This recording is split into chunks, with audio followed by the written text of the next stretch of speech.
السلام عليكم ورحمة الله تعالى وبركاته. بسم الله الرحمن الرحيم. ரியாது ஸாலிஹீன் பாடம் 397. இந்த ரியாது ஸாலிஹீன் கிதாபினுடைய 397வது பாடத்தில் நாம் அமர்ந்திருக்கிறோம். அல்ஹம்துலில்லாஹ்.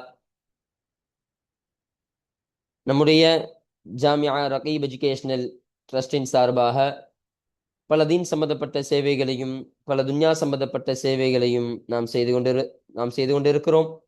இந்த சேவைகள் எவ்வித தொய்வின்றி தொடர்ந்து நடைபெறுவதற்காக நீங்கள் துஆ செய்யுங்கள், இன்னும் ஆதரவு தாருங்கள். நன்மையில் ஒன்று சேருவோம், முந்திக் கொள்வோம். உங்களுடைய நன்கொடைகளை எங்களுக்கு நீங்கள் வழங்க விரும்பினால் எங்களுடைய பேங்க் அக்கவுண்ட் டீட்டெயில்ஸ், வங்கி முகவரிகள் இங்கு கொடுக்கப்பட்டிருக்கிறது. இது அல்லாமல் இங்கு QR ஸ்கேனும் கொடுக்கப்பட்டிருக்கிறது. இதன் மூலமாக நீங்கள் ஸ்கேன் செய்தும் உங்களுடைய நன்கொடைகளை எங்களுக்கு நீங்கள் தாராளமாக வழங்கலாம். அல்லாஹு தஆலா உங்கள் வாழ்நாளை மென்மேலும் பரக்கத்தானதாகவும் சகீனத்தானதாகவும் அல்லாஹ் ஆக்கி வைப்பானாக. ஆமீன் ஆமீன் யா ரப்பல் ஆலமீன். இப்பொழுது இந்த ரியாது ஸாலிஹீனுடைய இந்த பாடத்தில் நாம் பேசக்கூடிய தலைப்பு என்பது உபதேசம் என்பது எப்படி இருக்க வேண்டும் என்ற தலைப்பின் கீழ் இந்த பாடம் என்பது அமைகின்றது. இந்த உலகத்தில் நம்ம உபதேசம் செய்கிறோமா இல்லையா? பிற மக்களுக்கு ஒரு நல்ல உபதேசம் செய்கிறோம். அந்த உபதேசம் என்பது எவ்வாறு இருக்க வேண்டும், எந்த நிலையில் இருக்க வேண்டும், எப்படியெல்லாம் இருக்கக்கூடாது என்பதை கற்றுத்தரக்கூடிய ஒரு பாடமாக இந்த பாடம் என்பது அமைகின்றது என்பதை விளங்கிக் கொள்ளுங்கள். அல்ஹம்துலில்லாஹ். இப்போ நம்ம கிதாபை பார்ப்போம். 1வது ஹதீஸ், இன்னும் 699வது ஹதீஸ். இந்த ரியாது ஸாலிஹீன் கிதாபில் பதிவு செய்யப்படக்கூடிய ஹதீஸினுடைய வரிசையின் பிரகாரம் இது 699வது ஹதீஸாக இருக்கின்றது. இந்த பாடத்திற்கு அமையக்கூடிய ஹதீஸினுடைய வரிசையின் பிரகாரம் இது 1வது ஹதீஸாக அமைகின்றது.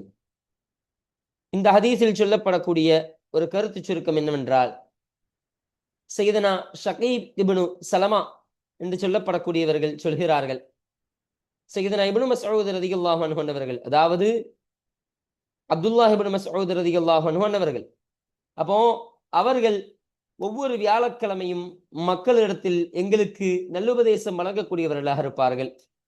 அப்படி வழங்கக்கூடிய சமயத்தில் ஒரு முறை அந்த அப்துல்லாஹ் இப்னு மஸ்ஊத் ரலியல்லாஹு அன்ஹு அன்னவரிடத்தில் ஒரு நபர் வந்து கேட்டாராம். என்ன கேட்டாருன்னா, அப்துல்லாஹ் இப்னு மஸ்ஊதே, நீங்கள் உபதேசம் செய்யக்கூடிய இந்த உபதேசம் என்பது நான் ரொம்ப விரும்பக்கூடியவனாக இருக்கிறேன். இதை நீங்க ஒவ்வொரு வியாழக்கிழமையும் செய்யக்கூடியவர்களாக இருக்கிறீர்கள். ஆனால் நான் ஆசை கொள்வது, நீங்கள் இதை நீங்க டெய்லியும் செய்யணும், தினசரி செய்ய வேண்டும் என்பதை தான் நான் ஆசை கொள்ளக்கூடியவனாக இருக்கிறேன் என்று அந்த நபர் அப்துல்லாஹ் இப்னு மஸ்ஊத் ரலியல்லாஹு அன்ஹு அன்னவரிடத்துல வந்து சொன்னாங்களாம்.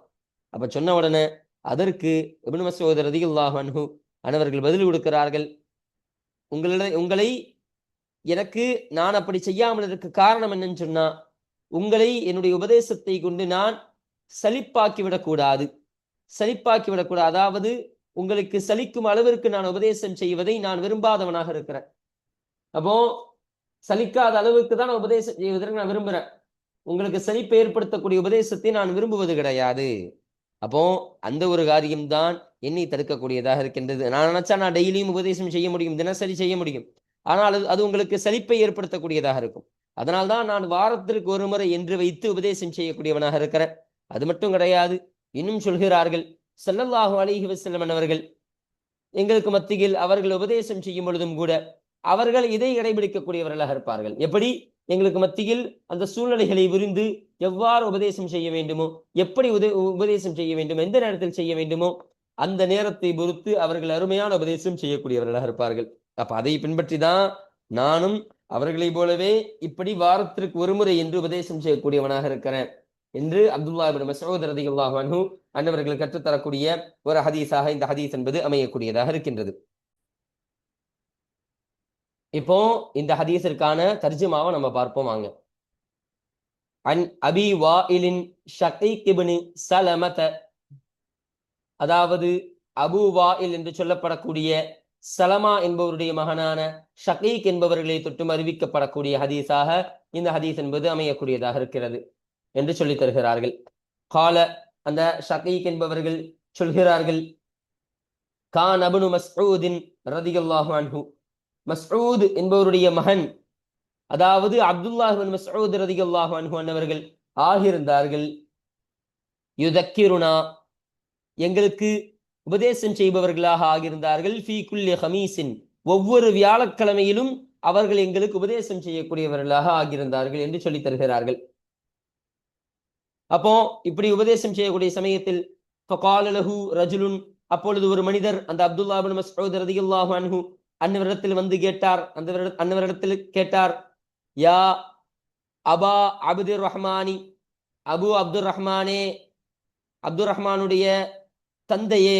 அதாவது எதற்கு அப்துல் ரஹ்மான் அபா அப்துல் ரஹ்மான் சொன்னாங்கன்னா, அந்த அப்துல்லாஹ் இப்னு மஸ்ஊத் ரலியல்லாஹு அன்ஹு அன்னவருடைய வாப்பா பேர் மஸ்ஊத், ஆனா அவர்களுடைய மகன் பேர் அப்துர் ரஹ்மானாக இருந்துச்சு. அப்ப அப்துர் ரஹ்மான் இவருடைய வாப்பாவே என்று கூப்பிடுகிறார்கள். அப்போ அப்துர் ரஹ்மானுடைய வாப்பாவே, லவதித்து திட்டமாக நான் ஆசை கொள்கிறேன், அன்னக நிச்சயமாக நீங்கள் தக்கர்தனா குல்ல யௌமின் ஒவ்வொரு நாளும் எங்களுக்கு உபதேசம் செய்வதை நான் ஆசை கொள்கிறேன் என்று அந்த மனிதர் சொன்னார். அப்போ இப்ப பொதுவாக சொல்றாங்க, இந்த ஷரஹ்ல சொல்லும் பொழுது மனிதனுடைய இயல்பு நிலை எப்படி இருக்குன்னு சொன்னா, மனிதன் மனம் ஒரே விஷயத்தை இடைவிடாமல் கேட்டுக்கொண்டே இருந்தால் அது நல்ல விஷயமாக இருந்தாலும் கூட சோர்வும் சலிப்பும் ஏற்படும். அப்படிப்பட்ட ஒரு காரியத்தை சொல்கிறார்கள். அப்படி இருக்க அந்த நபர் என்ன சொல்றாங்க, நீங்க டெய்லியும் எங்களிடத்துல தினசரி நீங்கள் உபதேசம் செய்யுங்கள், அதை நான் கேட்க தயாரா இருக்கிறேன், அப்படி உபதேசம் செய்வதை நான் ஆசை கொள்ளக்கூடியவனாக இருக்கிறேன் என்று கேட்ட உடனே அதற்கு ஃபகால அப்துல்லாஹ் இப்னு மஸ்ஊத் ரலியல்லாஹு அன்ஹு அவர்கள் சொன்னார்கள், அமா ஒன்றின் கீழ், இன்னஹு நிச்சயமாக ஒன்றாகிறது, அந்த ஒன்றாகிறது, யம்னஅனி என்னை தடுக்கிறது, மின் தாலிக அதை விட்டும் என்னை தடுக்கிறது. தாலிகவுடைய லமீர் எது? அந்த உபதேசம், அந்த தினசரி செய்யக்கூடிய உபதேசம், தினசரி செய்யக்கூடிய உபதேசத்தில் இருந்தும் என்னை தடுக்கிறது. எது? அன்னி நிச்சயமாக நான் அக்ரஹு வெறுக்கக்கூடியவனாக இருக்கிறேன், அன் உமில்லகும் உங்களை சலிப்பு, உங்களுக்கு சலிப்பு ஏற்படுத்துவதை நான் வெறுக்கக்கூடியவனாக இருக்கிறேன் என்று அப்துல்லாஹ் இப்னு மஸ்ஊத் ரலியல்லாஹு அன்ஹு அவர்கள் சொன்னார்கள். அப்ப அந்த ஒன்றுதான் என்னை தடுக்கிறது, அதுதான் என்னை தடுக்குது என்று அப்துல்லாஹ் ரலியல்லாஹு அன்ஹு அவர்கள் சொல்றாங்க. அப்போ என்னால டெய்லியும் செய்ய முடியும்பா, ஆனா அப்படி டெய்லி உபதேசம் செஞ்சேன்னு சொன்னா உனக்கு அது சலிப்பை உண்டாக்கக்கூடியதாக இருக்கும். அதை நீ உபதேசமாக எடுத்துக்கொள்ள மாட்டாய், கவனமாக எடுத்துக்கொள்ள மாட்டாய். அது பிற மக்கள் உனக்கு சலிப்பை ஏற்படுத்தாவிட்டாலும் கூட பிற மக்களுக்கு அது சலிப்பை ஏற்படுத்தக்கூடியதாக இருக்கும். அப்படி உங்களை சலிப்பை ஏற்படுத்தக்கூடிய அந்த செயலை நான் வெறுக்கக்கூடியவனாக இருப்பதன் காரணமாக தான் நான் இப்படி வாரத்திற்கு ஒரு முறை உபதேசம் செய்யக்கூடியவனாக இருக்கிறேன் என்ற ஒரு அருமையான பதிலை தருகிறார்கள். அப்ப மனிதனுடைய இயல்பை சொன்னார்கள் இல்லையா ஷரஹ்ல, மனிதனுடைய இயல்பான ஒரு விஷயம், ஒரு விஷயத்தை இடைவிடாமல் கேட்டுக்கொண்டே இருந்தால் அது நல்ல விஷயமாக இருந்தாலும் சரி, அது எவ்வளவுதான் இன்பமான விஷயமாக இருந்தாலும் சரி, அந்த விஷயத்தை திரும்ப திரும்ப கேட்கும் பொழுது சோர்வும் சலிப்பும் தான் ஏற்படக்கூடியதாக இருக்கும். அதனால் அடுத்து சொல்றாங்க பாருங்க, ஒன்னி இன்னும் நிச்சயமாக நான் அதகவ்வலுக்கும் பில் மவ்இலதி உபதேசங்களை கொண்டு உங்களுக்கு நான் கவனமாக ஆக்குகிறேன். அதாவது அதகவ்வலுக்கும் என்பதனுடைய அர்த்தம் எப்படி வரும்னு சொன்னா, இதற்கு பல அர்த்தங்களை சொல்லித் தருவார்கள். இப்ப பொதுவாக நீங்கள் விளங்கிக் கொள்ள வேண்டிய ஒரு அர்த்தம் என்னன்னு சொன்னா, உங்களை, அதாவது உங்களுக்கு உங்களை நான் அக்கறையோடு கவனித்து பொருத்தமான நேரத்தில் அறிவுரைகளை உபதேசங்களை கூறுவது, அப்படிப்பட்ட அர்த்தத்தை எடுத்துக்கொள்ளலாம். இதற்கான பின்னாடி விளக்கத்தை நம்ம பார்ப்போம் ஒவ்வொன்றாக. அப்ப தகவ்வலுக்கும் பில் மவ்இலத்தின் சொன்னா உபதேசங்களை உண்டு, உங்களுக்கு உங்கள் மீதான அக்கறை கொண்டு உங்களுக்கு எந்த நேரத்தில் உபதேசம் தேவைப்படுமோ அந்த நேரத்தில் நான் உபதேசத்தை தரக்கூடியவனாக இருக்கிறேன். கமா ஒன்றை போல, இந்த ஒன்று, கான ரசூலுல்லாஹி ஸல்லல்லாஹு அலைஹி வஸல்லம் அல்லாஹ்வுடைய தூதர் ஸல்லல்லாஹு அலைஹி வஸல்லம் அவர்கள் ஆகியிருந்தார்களே அந்த ஒன்றை போல. எப்படி ஆகியிருந்தார்கள்? யதகவ்வலுனா பிஹா அந்த உபதேசத்தை கொண்டு, உபதேசங்களை கொண்டு எங்களுக்கு மத்தியில், எங்களுக்கு ஸல்லல்லாஹு அலைஹி வஸல்லம் அவர்கள் கவனத்தோடு எங்கள் மீது அக்கறை செலுத்தி கவனித்து பொருத்தமான நேரத்தில் உபதேசம் கூறக்கூடியவர்களாக ஆகியிருந்தார்களே, அதுபோலவே நானும் உபதேசங்களை அப்படி சரியான நேரத்தில் கொடுக்கக்கூடியவனாக இருக்கிறேன் என்று சொல்லி தருகிறார்கள். எதனால? எதன் காரணமாக? மகாஃபத்த சாமத்தி ஆலையினா எங்களின் மீது சோர்வு என்பது, சலிப்பு என்பது ஏற்பட்டு விடுமோ என்ற பயத்தின் காரணமாக ஸல்லல்லாஹு அலைஹி வஸல்லம் அவர்கள் இப்படிப்பட்ட செயலை செய்யக்கூடியவர்களாக இருப்பார்கள் என்று அப்துல்லாஹ் இப்னு மஸ்ஊத் ரலியல்லாஹு அன்ஹு அவர்கள் கற்றுத்தரக்கூடியவர்களாக இருக்கிறார்கள். இப்போ இந்த தகவ்வலுனா ஒரு வார்த்தை சொல்றாங்களே, தகவ்வலுனா என்ற வார்த்தை, அப்போ இதற்கான அர்த்தங்கள் இந்த வார்த்தைகளுக்கு பல அறிஞர்கள் பல விளக்கம் கூறுகிறார்கள். மிக சரியான பொருள் என்னன்னு சொன்னா, எங்களின் நிலையை கவனித்து எப்போது அறிவுரை கூறினால் நாங்கள் ஏற்றுக்கொள்வோமோ அந்த நேரத்தை தேர்ந்தெடுத்து அறிவுரை கூறுவார்கள். இப்படிப்பட்ட அர்த்தம் வரக்கூடியதாக இருக்கும். அதாவது எங்கள் மனநிலையை கவனிப்பார்கள், சலிப்பு வராதபடி இடைவெளி வைப்பார்கள், தொடர்ந்து எங்களை நல்ல வழியில் பராமரிக்கக்கூடியவர்களாக இருப்பார்கள். ஸல்லல்லாஹு அலைஹி வஸல்லம் அவர்கள் இவ்வளவு பெரிய விஷயத்தை பண்ணாங்க. ஒரு மனுஷனுக்கு உபதேசம் செய்யறேன்னு சொன்னா அவன் கேட்கக்கூடிய விருப்பத்தில் இருக்கிறானா, இல்ல அவன் வேற ஒரு வேலையில ஈடுபட்டு கொண்டு இருக்கிறானா, கேட்கக்கூடிய நிலையில் இருக்கிறானா என்பதையும் அவர்கள் பார்ப்பார்கள். அது மட்டும் கிடையாது, ஒரு உபதேசம் செஞ்சா இடையில தொடர்ந்து உபதேசம் செய்ய மாட்டாங்க. சில இடைவெளிகளையும் ஸல்லல்லாஹு அலைஹி வஸல்லம் அவர்கள் விடக்கூடியவர்களாக இருப்பார்கள். அது மட்டும் கிடையாது, நல்ல வழியில் நல்ல உபதேசத்தின்பால் தான் ஸல்லல்லாஹு அலைஹி வஸல்லம் அவர்கள் எங்களை வழிநடத்தக்கூடியவர்களாக இருப்பார்கள். அப்ப இப்படிப்பட்ட ஒரு விஷயத்தின் மூலமாக தான், இது போன்ற ஒரு காரணத்தினால்தான் நானும் அது போன்ற காரியத்தை செய்யக்கூடியவனாக இருக்கிறேன் என்று அப்துல்லா இப்னு மஸ்ஊத் ரலியல்லாஹு அன்ஹு அவர்கள் சொல்லக்கூடியவர்களாக இருக்கிறார்கள். இப்ப ஷரஹ்ல இன்னொரு ஒரு கேள்வியை எழுப்புகிறார்கள். அது என்ன கேள்வின்னு சொன்னா, ஏன் இவ்வாறு செய்தார்கள், இப்படி செய்ய காரணம் என்ன என்று சொன்னால், மக்கள் சலிப்படையாமல் இருக்க வேண்டும் என்பதற்காக. அதாவது அறிவுரை அதிகமாக இருந்தால் கவனம் குறையக்கூடிய வாய்ப்பு என்பது இருக்கும். ரொம்ப அறிவுரைகளை ரொம்ப அதிகமாக திட்டணும்னு சொன்னா, இந்த ஆள் ரொம்ப பிளேடு போடுறான்ப்பா, ரொம்ப அதிகமா பேசுறான்ப்பா, இதெல்லாம் கேட்க முடியாதுப்பா, ரொம்ப அதிகமா பேசுறான்ப்பா, என்னமா பேசுறாரு, தூக்கலாம் வருதுப்பா அப்படின்னு மக்களுக்கு ஒரு கவனம் என்பது குறையக்கூடியதாக இருக்கும். அது மட்டும் கிடையாது, மனம் அழுத்து போகக்கூடியதாகவும் இருக்கும். ரொம்ப சலிச்சிருவான், இதுக்கு பிறகு கேட்க முடியாது, நம்ம போயிருவோம்பா, இங்க இருந்தாலே வேலைக்காகாது அப்படின்னு கிளம்பக்கூடியவனாக இருப்பான். மனம் அழுத்து போகும். அது மட்டும் கிடையாது, முக்கியமான ஒரு விஷயத்தை ஷரஹ்ல சொல்றாங்க, அறிவுரையினுடைய அந்த மதிப்பு என்பது குறையக்கூடியதாக இருக்கும். அவர் பேசக்கூடிய காரியம் ஆழ்ந்த விஷயமாக இருக்கலாம், ஒரு பெரிய ஒரு விஷயமாக இருக்கலாம். ஆனால் அந்த அறிவுரைகள், அந்த நசீஹத் என்பது, ஒரு உபதேசம் என்பது ரொம்ப மட்டமாக கருதப்படக்கூடியதாக இருக்கும். அவர் எவ்வளவு பெரிய கருத்தை சொன்னாலும் சரி, அது நீண்ட அளவுக்கு சொன்னா அதனுடைய மதிப்பு என்பது குறையும் என்பதையும் நமக்கு அருமையாக சொல்லித் தரக்கூடியவர்களாக இருக்கிறார்கள். அதனால்தான் ரசூலுல்லாஹி ஸல்லல்லாஹு அலைஹி வஸல்லம் அவர்கள் அளவோடு அறிவுரை கூறக்கூடியவர்களாக இருப்பார்கள் என்பதை நமக்கு இங்கு அருமையாக சொல்லக்கூடியவர்களாக இருக்கிறார்கள். இப்போ இந்த தகவலுடைய சரியான அர்த்தத்தை நம்ம பார்த்துட்டோம். இன்னும் சில அர்த்தங்களை நமக்கு போடுகிறார்கள். இப்னு ஹஜர் அல் அஸ்கலானி ரலியல்லாஹு அன்ஹு அவர்கள் கூறக்கூடிய விஷயம் என்னன்னு சொன்னா, அவர்கள் கூறக்கூடிய ஒரு விளக்கம் என்னன்னு சொன்னா, பொருள் என்னன்னு சொன்னா, இந்த தகவலுனா என்பது எங்களை அக்கறையோடு கவனித்து பொருத்தமான நேரத்தில் அறிவுரை கூறுவது என்று சொல்கிறார்கள். இப்ப அக்கறையோடு கவனித்துனா மேல சொல்லப்பட்ட மாதிரி கிட்டத்தட்ட அதே அர்த்தத்துக்கு தான் பொருந்தும். அவர் மீது ஒரு அக்கறையை கொண்டு செய்யணும். ஏதோ போற போக்குல உபதேசம் செய்வது கிடையாது. இந்த உபதேசத்தின் மூலமாக அவருடைய வாழ்க்கையில் ஏதாவது ஒரு நல்லது நடக்கும், அவருக்கு உதவக்கூடிய உபதேசமாக இது அமையும் என்று அவர் மீது ஒரு அக்கறை கொண்டு, அப்படிப்பட்ட அக்கறை கொள்வது மாத்திரம் கிடையாது, அந்த அக்கறை கொள்வதை எந்த நேரத்தில் அந்த அறிவுரையை கொடுக்க வேண்டும் என்பதையும் அவர்கள் பார்த்து கூறக்கூடியவர்களாக இருப்பார்கள். அந்த அர்த்தத்திற்கு தான் இந்த கபுலுனா என்ற வார்த்தை வரக்கூடியதாக இருக்கும் என்பதை நமக்கு அருமையாக சொல்லித்தராங்க. அடுத்தபடியாக இப்னு அல் சிக்கீத் ரலியல்லாஹு அன்ஹு அவர்கள் கூறக்கூடிய ஒரு விளக்கம் என்னன்னு சொன்னா, எங்களை சீர்திருத்தி பராமரித்து நல்ல நிலையில் வைத்திருப்பது. அப்போ எங்களை நல்லபடியாக பார்த்துக்கிறது, எங்களுக்கு எந்த ஒரு ஆபத்தும் வராமல் எங்களுக்கான தேவைகளை எல்லாம் நிறைவேற்றி நல்ல முறையாக பார்த்துக் கொள்ளுதல் என்ற அர்த்தத்திற்கு இது வரக்கூடியதாக இருக்கும். அப்படிப்பட்ட அர்த்தம் தான் தகவலுனா என்ற ஒரு வார்த்தை என்பதை நமக்கு இங்கு அருமையாக கற்றுத்தரக்கூடியவர்களாக இருக்கிறார்கள். இதுவெல்லாம் தான் இந்த ஹதீஸில் சொல்லப்படக்கூடிய ஷரஹாக இருக்கு.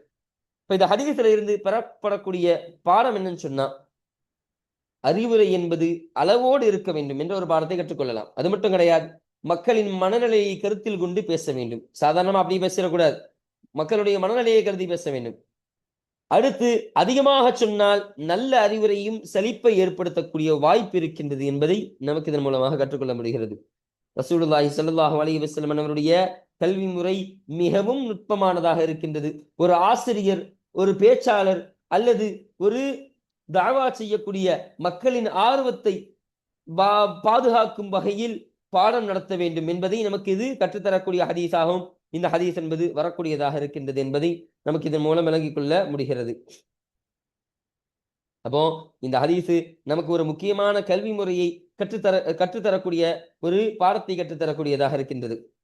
அறிவுரையின் வெற்றி அதன் அளவிலும் சொல்லப்படும் நேரத்திலும் உள்ளது என்பதை நமக்கு இங்கு அருமையாக ஷரஹ்ல சொல்லித் தராங்க. எனவே ரசூலுல்லாஹி ஸல்லல்லாஹு அலைஹி வஸல்லம் அவர்கள் மக்களின் மனநிலையை அறிந்து அவர்கள் சலிக்காதபடி இடைவெளியுடன் அறிவுரை வழங்கிய உயர்ந்த முன்மாதிரியை அப்துல்லாஹ் இப்னு மஸ்ஊத் ரலியல்லாஹு அன்ஹு அன்னவர்கள் பின்பற்றினார்கள். அதனால்தான் இந்த ஹதீஸ் என்பது வந்தது என்பதை நமக்கு அருமையாக சொல்லித் தரக்கூடியவர்களாக இருக்கிறார்கள். அல்ஹம்துலில்லாஹ். இப்ப பாருங்க, முத்தஃபக்குன் அலைஹி இந்த ஹதீஸானது புகாரி முஸ்லிம் ரஹ்மத்துல்லாஹி அலைஹிமா அவர்கள் இருவரும் இத்திஃபாக் செய்து சேர்ந்தறிவித்த ஹதீஸாக இந்த ஹதீஸ் என்பது அமைகின்றது. பாருங்க, எத்தஹவ்வலுனா என்ற வார்த்தையாகிறது. அதனுடைய அர்த்தம் என்ன? எத்தஅஹதுனா என்ற வார்த்தைக்கு வரக்கூடியதாக இருக்கும். எத்தஅஹதுனான்னு சொன்னா கிட்டத்தட்ட அதே அர்த்தம் தான், மேல சொல்லப்பட்ட அர்த்தம் தான். எங்களை அக்கறையுடன் கவனித்து கொண்டார்கள், எங்களை தொடர்ந்து விசாரித்து பராமரித்தார்கள், எங்கள் நிலையை கவனித்து தேவையான நேரத்தில் வழிகாட்டினார்கள் என்ற அர்த்தத்திற்கெல்லாம் எத்தஅஹதுனா என்பது வரக்கூடியதாக இருக்கும். அப்ப அந்த அர்த்தத்திற்கு தான் தகவலுனா என்ற வார்த்தைக்கான அர்த்தம் பொருந்தும் என்பதை நமக்கு அருமையாக சொல்லித்தராங்க. இப்போ இந்த ஹதீஸ் இந்த பாடத்திற்கு கீழே பதிவு செய்யப்படுவதற்கான காரணம் என்னன்னு சொன்னா, இந்த பாடம் என்பது உபதேசமும் அந்த உபதேசத்தை நல்லபடியாக ஒரு போதுமான அளவிற்கு, அதாவது நடுநிலையான அளவிற்கு உபதேசம் செய்ய வேண்டும் என்பதை குறித்து வரக்கூடிய பாடம் தான். அப்ப இந்த ஹதீஸை பார்த்தாலே நமக்கு தெரியும், அப்துல்லாஹ் இப்னு மஸ்ஊத் ரலியல்லாஹு அன்ஹு அவர்கள் ஸல்லல்லாஹு அலைஹி வஸல்லம் அவர்கள் எப்படி போதுமான உபதேசம் செய்தார்களோ, ஒரு அளவான உபதேசம், நடுநிலையான உபதேசம் செய்தார்களோ, அதுபோல உபதேசத்தை நானும் செய்தேன் என்று கூறினார்கள் இல்லையா? அப்ப இந்த கருத்தின் காரணமாக தான் முஸன்னிஃப் அவர்கள் இந்த ஹதீஸினை இந்த பாடத்திற்கு தோதுவாக நமக்கு கொண்டு வருகிறார்கள். அல்ஹம்துலில்லாஹ். இப்ப அடுத்தபடியாக இரண்டாவது ஹதீஸ், இன்னும் 700வது ஹதீஸான இந்த ஹதீஸை பற்றி நம்ம பார்க்க இருக்கிறோம். இந்த ஹதீஸுடைய சுருக்கம் என்னன்னு சொன்னா, அம்மார் இப்னு யாசிர் ரலியல்லாஹு அன்ஹுமா அன்னவர்கள் கூறக்கூடிய ஹதீஸாக இருக்கு. அவர்கள் சொல்கிறார்கள், நான் ரசூலுல்லாஹி ஸல்லல்லாஹு அலைஹி வஸல்லம் அவர்கள் சொல்ல நான் கேட்டு இருக்கிறேன்.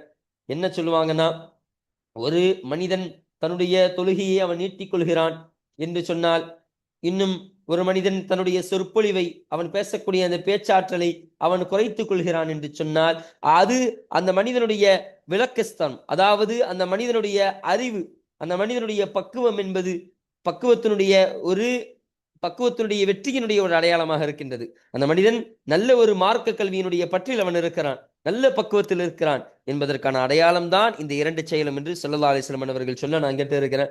இன்னும் அது மட்டும் கிடையாது, இன்னும் ஸல்லல்லாஹு அலைஹி வஸல்லம் அவர்கள் சொன்னார்கள், தொழுகையை நீங்கள் நீட்டிக் கொள்ளுங்கள், இன்னும் உங்களுடைய பேச்சை நீங்கள் குறைத்துக் கொள்ளுங்கள் என்பதையும் ரசூலுல்லாஹி ஸல்லல்லாஹு அலைஹி வஸல்லம் அவர்கள் சொல்ல நான் கேட்டிருக்கிறேன் என்று அம்மார் ரலியல்லாஹு அன்ஹு அவர்கள் நமக்கு கற்றுத்தரக்கூடியவர்களாக இருக்கிறார்கள். இதுதான் இந்த ஹதீஸுடைய ஒரு கருத்து சுருக்கம். இப்ப இதனுடைய தர்ஜுமாவை நம்ம பார்ப்போம் வாங்க. வஅன் அபில் யக்லானி அம்மார் இப்னு யாசிர் ரலியல்லாஹு அன்ஹுமா, யாசிர் ரலியல்லாஹு அன்ஹு அன்னவருடைய மகனான அபுல் யக்லான் என்று சொல்லப்படக்கூடிய அம்மார் ரலியல்லாஹு அன்ஹு அன்னவர்களை தொட்டும் அறிவிக்கப்படக்கூடிய ஹதீஸாக இந்த ஹதீஸ் என்பது அமையக்கூடியதாக இருக்கு.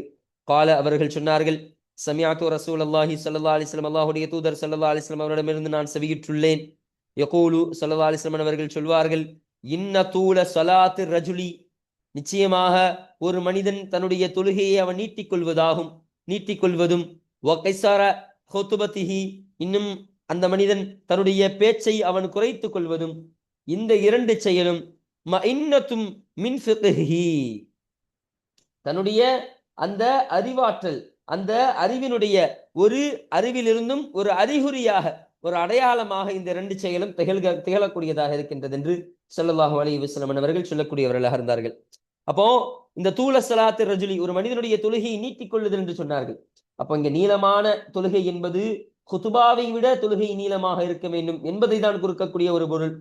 மற்றபடி மக்களுக்கு சிரமத்தை ஏற்படுத்தக்கூடிய தொழுகை இருக்குமா இல்லையா, ரொம்ப நீளமா சில பேர் தொழுகை வைப்பாங்களா இல்லையா, அது போன்ற தொழுகை என்பது இதில் கணக்கிடப்படாது. இப்ப ஹுதுபா எந்த அளவிற்கு இருக்குதோ, ஹுதுபான்னு சொன்னா ஒரு மனிதனுடைய அந்த ஜும்மாவினுடைய அந்த ஹுதுபா இருக்குமா இல்லையா, ஹுதுபா ஓதுறமா இல்லையா, அந்த ஹுதுபாவை விட கொஞ்சம் நீளமான தொழுகையாக இருக்க வேண்டும். அப்ப தொழுகை ஹுதுபாவை விட கொஞ்சம் நீளமா இருக்க வேண்டும், ஹுதுபாவை விட குறைந்து விடக்கூடாது என்பதை சொல்லி தருகிறார்கள். அப்ப அப்படிப்பட்ட ஒரு நீளமான தொழுகையாக இருக்க வேண்டும். மற்றபடி மக்களை சிரமப்படுத்தக்கூடிய அந்த வைக்கக்கூடிய தொழுகை இருக்குதா இல்லையா, அது எந்த விதத்திலேயும் அனுமதிக்கப்பட்டது கிடையாது. ஸல்லல்லாஹு அலைஹி வஸல்லம் அவர்கள் அதை அனுமதித்தது கிடையாது.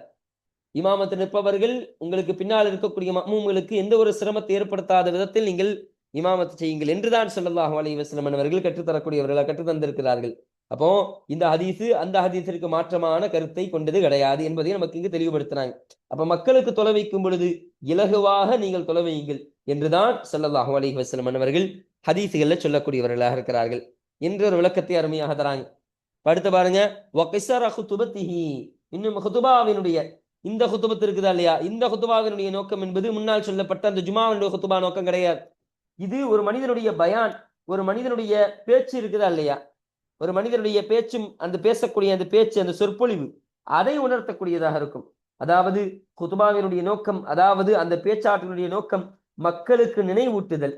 ஒரு விஷயத்தை மக்களுக்கு நினைவூட்டணும், அல்லாஹ்வின் பயத்தை ஏற்படுத்தக்கூடிய ஒரு பேச்சாற்றலாக இருக்கணும், நல்வழியை கற்பிக்கக்கூடிய ஒரு பேச்சாற்றலாக இருக்கணும். அதனால் தேவையில்லாத நீண்ட உரைகளுக்கு பதிலாக சுருக்கமாகவும் தாக்கமிக்கதாகவும் அந்த உரை என்பது அமைய வேண்டும். அப்படிப்பட்ட ஒரு உரையாக யார் ஆக்கிக் கொள்வாரோ, அப்படிப்பட்ட சுருக்கமிக்க ஒரு உரையாக யார் ஆக்கிக் கொள்வாரோ, அப்ப இந்த ஒரு அர்த்தத்தை கொண்டதாக நான் இது இருக்கும் என்பதை சொல்லித் தருகிறார்கள். அப்ப இந்த இரண்டு காரியங்களும் மஇன்னத்துன் என்று சொல்கிறார்கள்.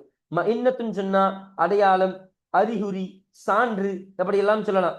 அதாவது ஒருவருடைய தொழுகை நீளமாகவும் குத்துபா சுருக்கமாகவும் இருந்தால் அது அவர் மார்க்க அறிவு ஃபிக்ஹ் உடையவர் என்பதற்கான ஒரு அடையாளமாக இருக்கின்றது. மார்க்க கல்வி இருக்கக்கூடிய அடையாளமே இதுதான். அடையாளங்கள இதுவும் இது ஒரு அடையாளம் என்பதை ஸல்லல்லாஹு அலைஹி வஸல்லம் அவர்கள் சொல்லக்கூடியவர்களாக இருப்பார்கள் என்பதை நம்ம பார்க்க முடிகிறது. அப்ப இங்க ஒரு கேள்வி வரலாம், எதற்காக, ஏன் இது மார்க்க அறிவினுடைய அடையாளம் என்று சொன்னார்கள்? உலக அறிவினுடைய அடையாளம் என்று சொல்லி இருக்கலாமே, ஏன் மார்க்க அறிவிற்கான அடையாளம் என்று சொன்னார்கள் என்று சொன்னால் அதற்கு விளக்கத்தை சொல்கிறார்கள் ஷரஹ்ல. ஏனென்றால் அறிவுள்ளவர்கள் அறிந்திருப்பார்கள் தொழுகையே முக்கியமான வணக்கம். அப்ப தொழுவதுதான் அல்லாஹ்வுடைய முக்கியமான வணக்கமாக இருக்கின்றது. குதுபா தொழுகைக்கான ஒரு முன்னுரை தான். குதுபா என்பது ஒரு பேச்சாற்றல் என்பது தொழுகைக்கான ஒரு முன்னுரையாக இருக்க வேண்டும். குதுபா நிகழ்த்துதல் என்பது தொழுகைக்கான ஒரு முன்னுரை தான் தவிர அல்லாஹ்வினுடைய வணக்க வழிபாடு அது கிடையாது. முக்கியமான வணக்க வழிபாடு இபாதத்துன்னு சொன்னா அது தொழுகை தான். அப்ப அதனால்தான் இதற்கு முக்கியத்துவம் கொடுத்தார்கள். ஆகவே அதிக கவனம் தொழுகைக்கே கொடுக்கப்பட வேண்டும். மேலும் தொழுகையில் மனிதன் அல்லாஹ்வுடன் நேரடியாக நிற்கிறான். அந்த வணக்கத்தில் ஓதுதல், துஆ, தாழ்மை ஆகியவை அதிகமாக இருப்பதுதான் சிறந்த ஒரு தொழுகையாக இருக்கின்றது. அதனால் குதுபா சுருக்கமாக இருந்தால் மக்கள் கவனமாக கேட்பார்கள் என்பதை நமக்கு அருமையாக சொல்லித் தரக்கூடியவர்களாக இருப்பார்கள். அப்ப அதனால்தான் இங்க மார்க்க கல்வி, மார்க்க அறிவு என்பது அவருடைய அடையாளமாக இருக்கின்றது என்று இங்கு சொல்லப்படக்கூடிய காரணமாக இது இருக்கின்றது என்பதை கற்றுத்தருகிறார்கள். இன்னும் சில இந்த ஹதீஸினுடைய ஒரு நீளமான ஒரு விஷயத்தை, ஒரு நீண்ட ஒரு விஷயத்தை நமக்கு எக்ஸ்ட்ராவாக சொல்லித் தருகிறார்கள் ஷரஹ்ல. வஇன்ன மினல் பயானி லஸ்ஸஹரன் என்று சொல்லித் தருகிறார்கள். இது சில அறிவிப்புகள்ல வந்திருக்குது. இந்த வசனம் என்பது கூடுதலாக வந்திருக்கு. இதனுடைய அர்த்தம் என்னன்னு சொன்னா, சில பேச்சுகள் மாயாஜாலம் போல மனதை ஈர்க்கும் வல்லமை கொண்டதாக இருக்கும் என்று சொல்கிறார்கள். இதன் பொருள் நல்ல பேச்சுத்திறன் மக்களின் மனதில் ஆழமான தாக்கத்தை ஏற்படுத்தும். ஆனால் அந்த திறன் உண்மையையும் நன்மையையும் எடுத்துரைக்க பயன்படுத்தப்பட வேண்டும் என்று சொல்லித் தருகிறார்கள். அப்ப பயான் என்பதே, ஒரு சொற்பொழிவு என்பதே மனிதனுடைய ஒரு இன்பத்திற்குண்டானதாக இருக்க வேண்டும். மனிதனுக்கு ஒரு மாயாஜாலத்தை உண்டாக்கக்கூடிய, மனிதனை ஈர்க்கக்கூடிய ஒரு வல்லமை கொண்டதுதான் ஒரு பேச்சு. வசீகரம் சொல்லுமா இல்லையா?